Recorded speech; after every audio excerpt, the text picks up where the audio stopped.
السلام علیکم ورحمۃ اللہ وبرکاتہ۔ آپ دیکھ رہے ہیں سیرات الحق۔ آج ہم ایک ایسی حقیقت پر بات کریں گے جو ہماری روح کی غذا ہے، لیکن ہم اسے اکثر بوجھ سمجھ لیتے ہیں۔ کیا آپ نے کبھی غور کیا کہ ہم سب سکون کی تلاش میں بھاگ رہے ہیں؟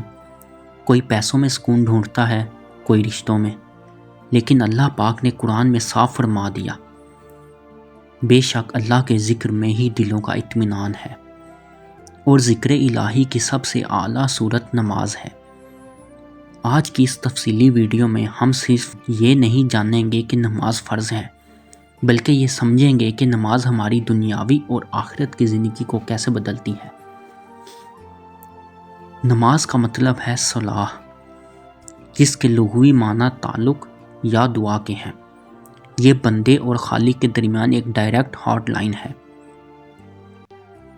جب ہم کہتے ہیں ایاک نعبد و ایاک نستعین، تو ہم کائنات کے مالک سے براہ راست بات کر رہے ہوتے ہیں۔ سوچیں، اگر دنیا کا کوئی بڑا صدر آپ کو ملاقات کا وقت دے تو آپ کتنی تیاری کریں گے؟ اللہ رب العزت جو تمام بادشاہوں کا بادشاہ ہے، وہ دن میں 5 بار ہمیں اپنی بارگاہ میں بلاتا ہے۔ کیا یہ ہمارے لیے اعزاز کی بات نہیں؟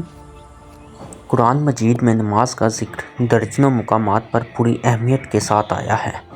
ایک جگہ اللہ عز و جل ارشاد فرماتے ہیں، بے شک نماز برائی اور بے حیائی سے روکتی ہے۔ یہاں ایک سوال پیدا ہوتا ہے کہ بہت سے لوگ نماز بھی پڑھتے ہیں اور گناہ بھی کرتے ہیں، ایسا کیوں؟ مفسرین فرماتے ہیں کہ اگر نماز حق نماز کے ساتھ پڑھی جائے، یعنی خشوع اور خضوع کے ساتھ، تو وہ انسان کے اندر ایک ایسا فلٹر لگا دیتی ہے جو اسے گناہ سے پہلے اللہ کا خوف یاد دلاتا ہے۔ ایک اور جگہ اللہ عز و جل ارشاد فرماتے ہیں، اور نماز کے ذریعے اور صبر کے ذریعے اللہ سے مدد مانگو۔ جب بھی زندگی میں کوئی بڑی پریشانی آئے، قرض کا بوجھ ہو یا بیماری، تو اللہ نے حل بتا دیا ہے کہ 2 رکعت نماز پڑھ کر میرے سامنے رو دو، میں راستے نکال دوں گا۔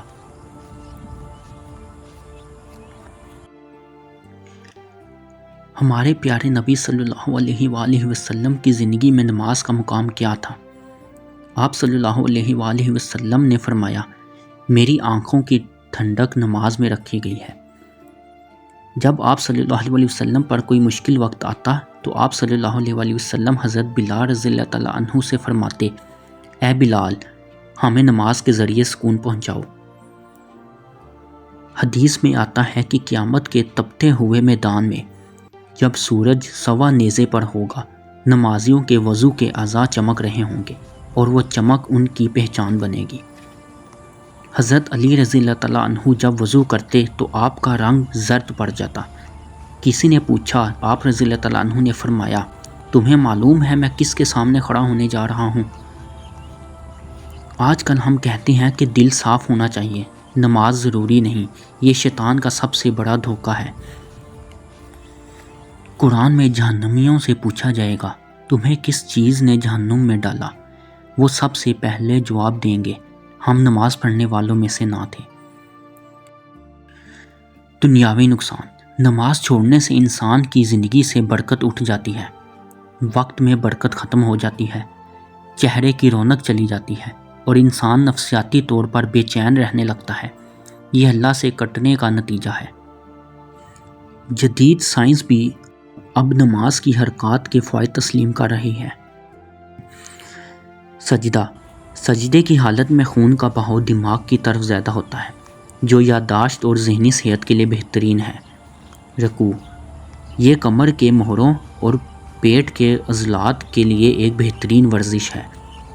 وضو، دن میں 5 بار جسم کے حساس حصوں کو دھونا سٹریس کو کم کرتا ہے اور جراثیم سے بچاتا ہے۔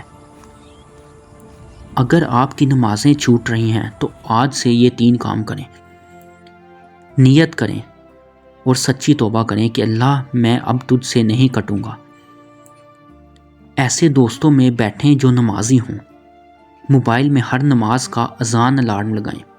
یاد رکھیں، قبر میں سب سے پہلا سوال اسی کا ہونا ہے، اگر نماز پاس ہو گئی تو آگے کا سفر آسان ہو جائے گا۔ اللہ تعالی ہمیں اپنی محبت میں سجدہ کرنے کی توفیق عطا فرمائے، آمین۔ ویڈیو کو صدقہ جاریہ کی نیت سے شیئر ضرور کریں اور ہمارے چینل صراط الحق کو سبسکرائب کرنا نہ بھولیں۔ جزاک اللہ۔